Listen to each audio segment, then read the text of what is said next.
Hey folks, Gary Bunza here, the RV Doctor. I'm here with Dave Helgeson, who actually is the promoter of the Seattle RV Show. Yes, I am. Dave, good to see you here. Good to be here. Now, not only are you active in the association producing numerous RV shows, you also are a seminar speaker. I am a seminar speaker. One of your most popular seminars. I know when you're giving your seminar because as I'm on my way to my seminar room, I have to wade through the people.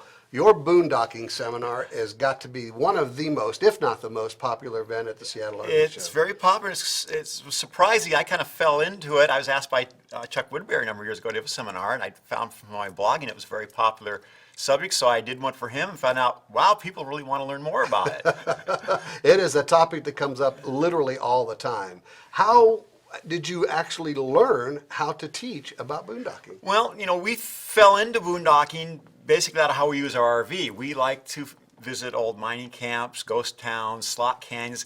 A lot of areas are far from a campground, and rather than camp and then drive for an hour to get there, and then you come out tired at the end of the day and drive back to the typical camp, we found we can boondock on these public lands right near the activity we want to enjoy. And not have to leave and Not travel. have to leave. We can sometimes save that time. literally hike from our trailer, or use our motorcycle and ATV to go where we want to go, and not load up in a vehicle, drive out. And That's fantastic. I see more and more people boondocking all the time.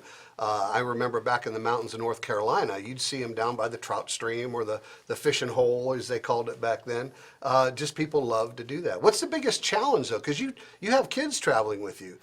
not any longer. We used to. Okay. And that's part of how we got more into boondocking. We were, when our kids were in school, we typically took the typical summer vacation and stayed in parks. But since they were now empty nesters, we started visiting a lot of the desert areas. We're too hot to visit in the summers. All of a sudden we found, well, there's a lack of campgrounds in some of these spots, but we learned about the vast amount of public land in the 11 western states, and that Forest Service BLM land and other jurisdictions, you can camp for upwards of 2 weeks for totally free. No kidding. Yeah. Wow, that's fantastic. What's the biggest challenge to a company, or to a family that wants to go boondocking? There really isn't a challenge. It's most people is fear. Well, how do I know where this spot is? How do I know what the rules are? How long can I stay there?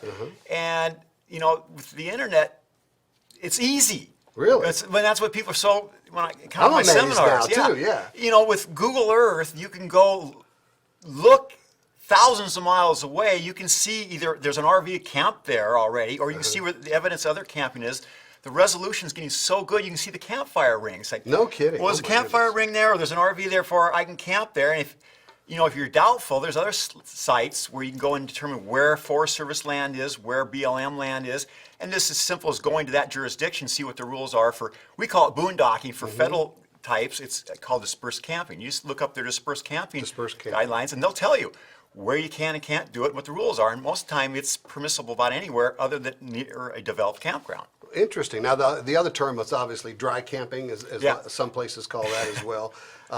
You're really not dry camping because you do carry your water with you and your food and everything else. And a lot of people assume dry camping. If I'm dry camping like at a Walmart, I'm boondocking. Well, I take exception to that.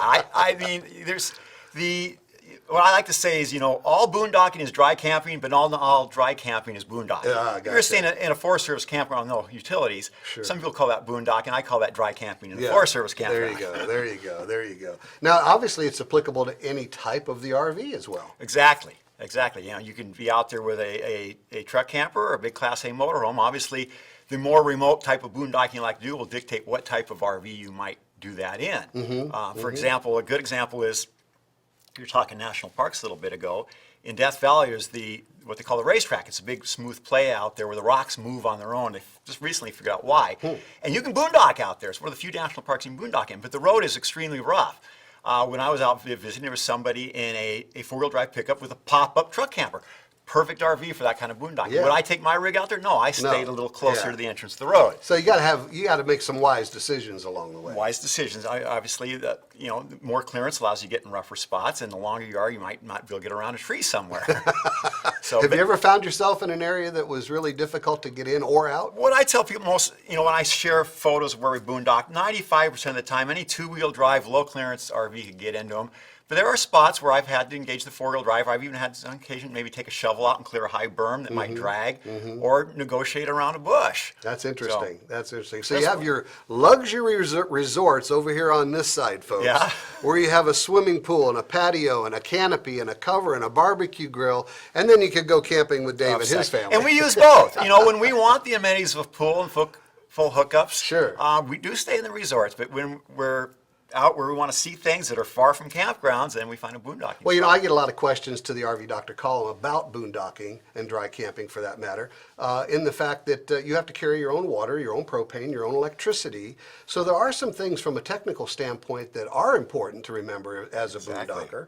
You have to have a healthy battery bank, a Yep. battery system. You have to have it be able to know when it's fully charged.